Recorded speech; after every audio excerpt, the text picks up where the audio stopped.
Hey, it feels different, right?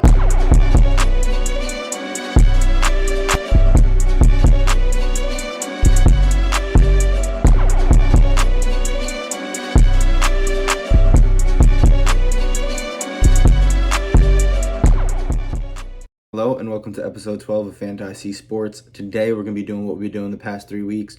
I just really love talking about football, obviously, and football just keeps giving more and more to talk about. This past week, I think, was probably one of, if not the most interesting in certain storylines when it came down to injuries and potential season-long, issues. I think a majority of what happened this week in regards to trades, obviously the J.C. Jackson trade back to the New England Patriots and the injuries that were sustained in the Steelers game, the Broncos game, the Dolphins-Bills game, all the games in general. Just a lot of stuff to cover, and I want to get down to it. I'm going to do what I do when I cover each game by game, and talk about what I noticed and what I liked and what I disliked and what I see going on in the future. So obviously I want to start with Thursday Night Football. There will be a couple games that I won't be talking about or won't be covering. Not covering, but just, like the Patriots-Cowboys game, for example, 38-3. Nothing that really happened in there that was important. But with that being said, let's head into the Lions-Packers game. Obviously, this was a good Thursday night game. A lot of action, 34-20. The Lions came out strong. David Montgomery had 3 touchdowns. Jared Goff had 1 to Amon. And Jordan Love looked a little shaky, but, with that being said, he was still pretty efficient.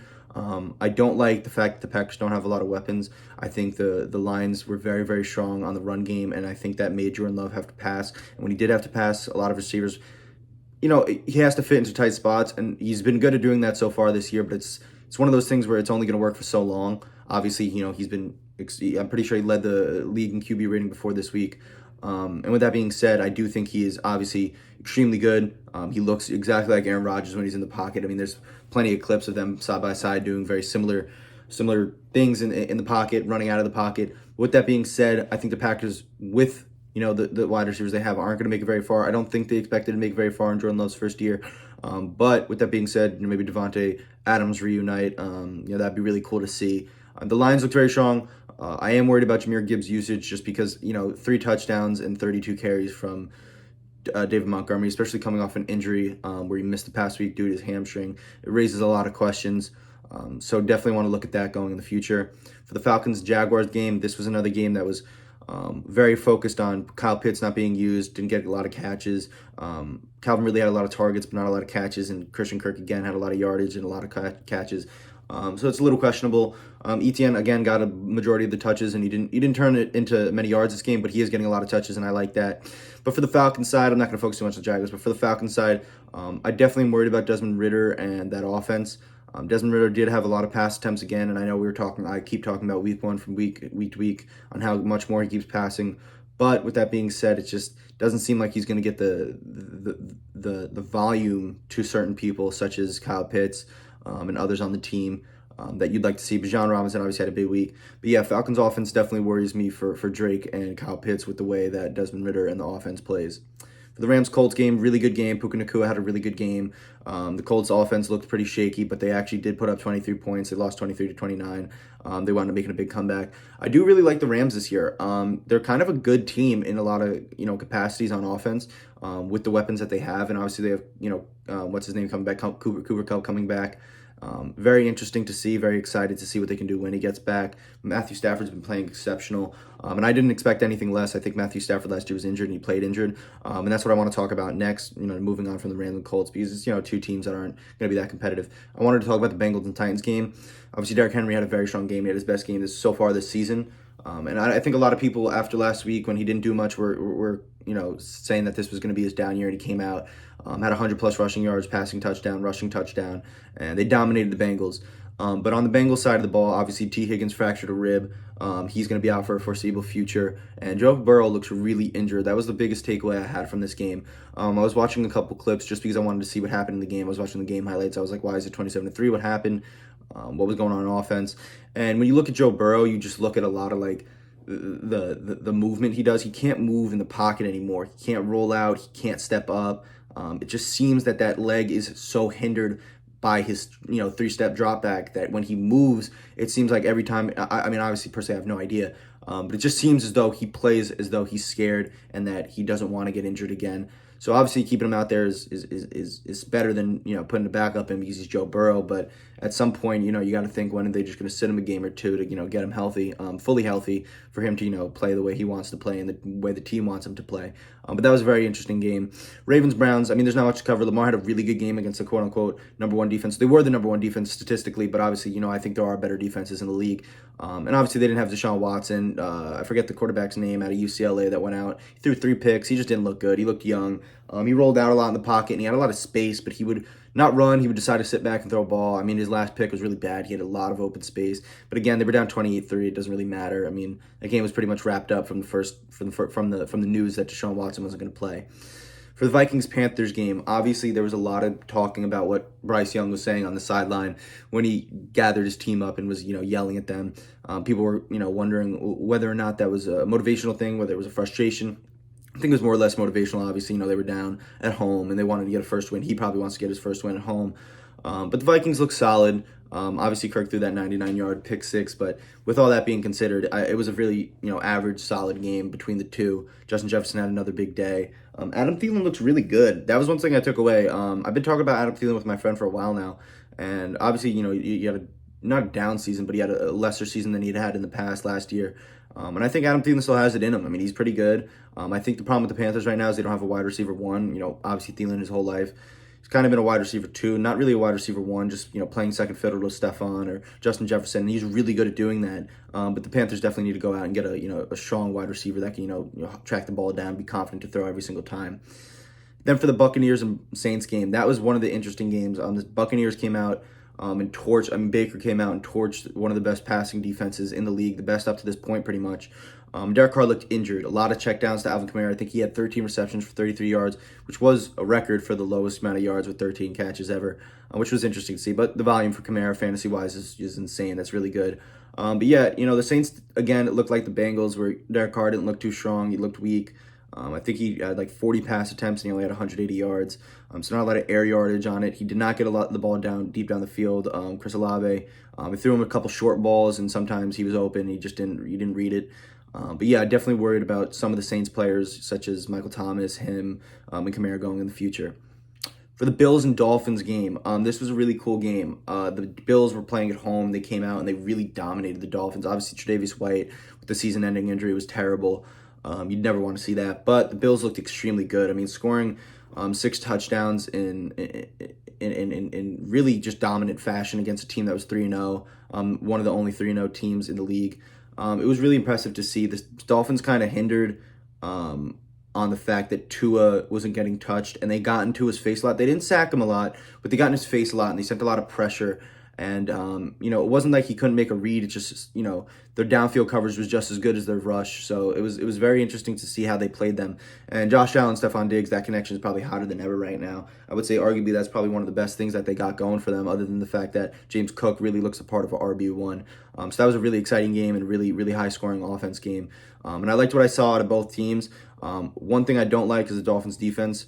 A lot of people say that they play their part and, they get overshadowed by their offense. But I think they get overshadowed because they're not that good and the Dolphins' offense is so good.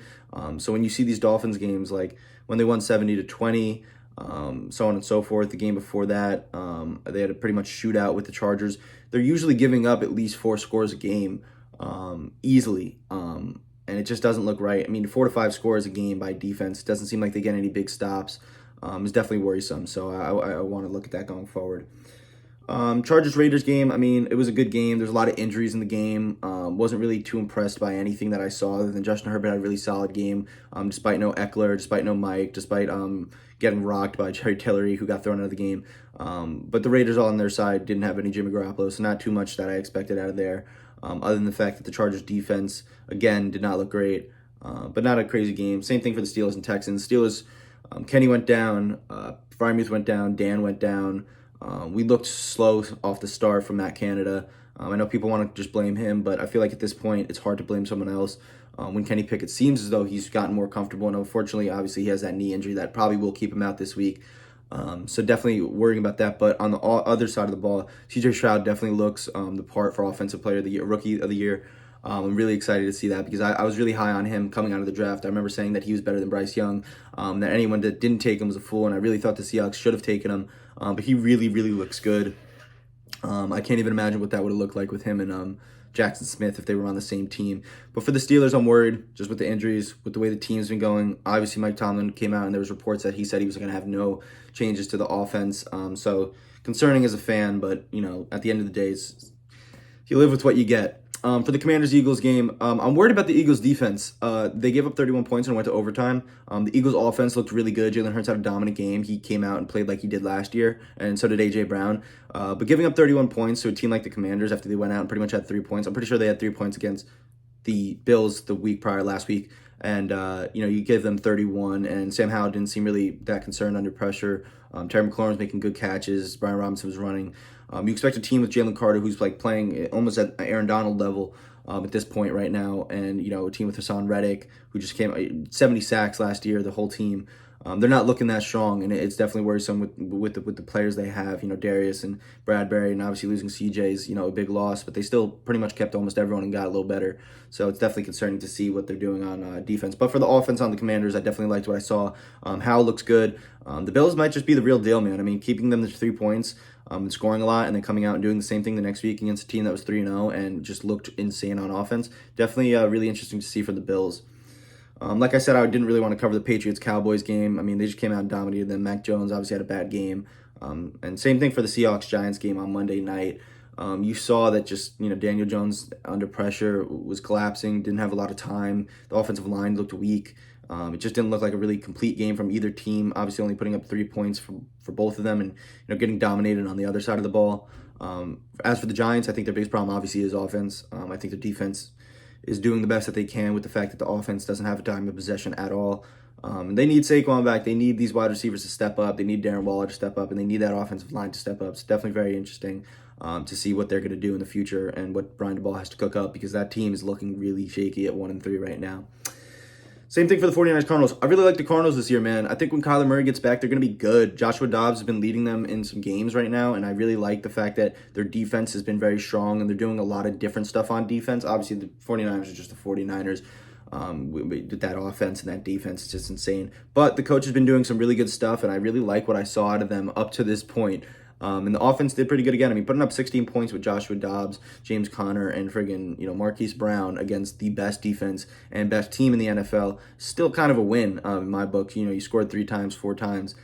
So with that being said, I think the Cardinals probably could have almost gotten a couple more points. They got stopped. They put up 4 scores. They had a touchdown and 3 field goals, and they were in the red zone a lot. So definitely interesting to see what they can continue to do when Kyler Murray gets back, and if they make any moves at all for a different wide receiver with Rondale Moore not playing up to what people expected him to. And the last game I really want to get into, this is probably the one I wanted to talk about the most, was the Chiefs-Jets game. The Jets looked really good, and Zach Wilson looked really good, and the defense looked really good. Obviously, to start the game, they went down 17-0, and then they kind of got in their flow. And I think with what has been being said about Aaron Rodgers and his untraditional kind of form of rehab, I think that's been the biggest thing for this team, that if Aaron Rodgers does get back, obviously we all knew what he was capable of this offseason when they traded for him. They wanted a quarterback that would bring them a Super Bowl, and I think Aaron Rodgers clearly is that. I think this team is good enough to be at that point. For the Chiefs, obviously I think the stat was that Zach Wilson was the first quarterback since his high school, for Patrick Mahomes to throw him in yards, touchdowns, and throw less picks than him with a higher quarterback rating. So that was really interesting to see. Patrick Mahomes had a really weird game. I don't know what was going on. It's just weird. Every time you don't expect Patrick Mahomes to do things like that, but he does do stuff like that when he throws the 2 picks, and he shakes it off really quickly. But it is concerning when you see him just lob a ball twice into coverage that didn't seem like a good read at all. But with that being said, it was a really exciting week of football. I really thought in general there was a lot to be talked about and a lot of injuries that obviously didn't want to see.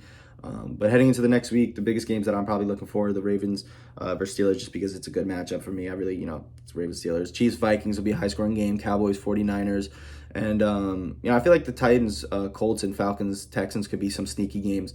But yeah, definitely excited for next week of football. I appreciate you guys listening as always. First week of bye weeks, I'm pretty sure. So yeah, as always, tune in next week on Wednesday for when I talk again about the upcoming Sunday. And thank you again.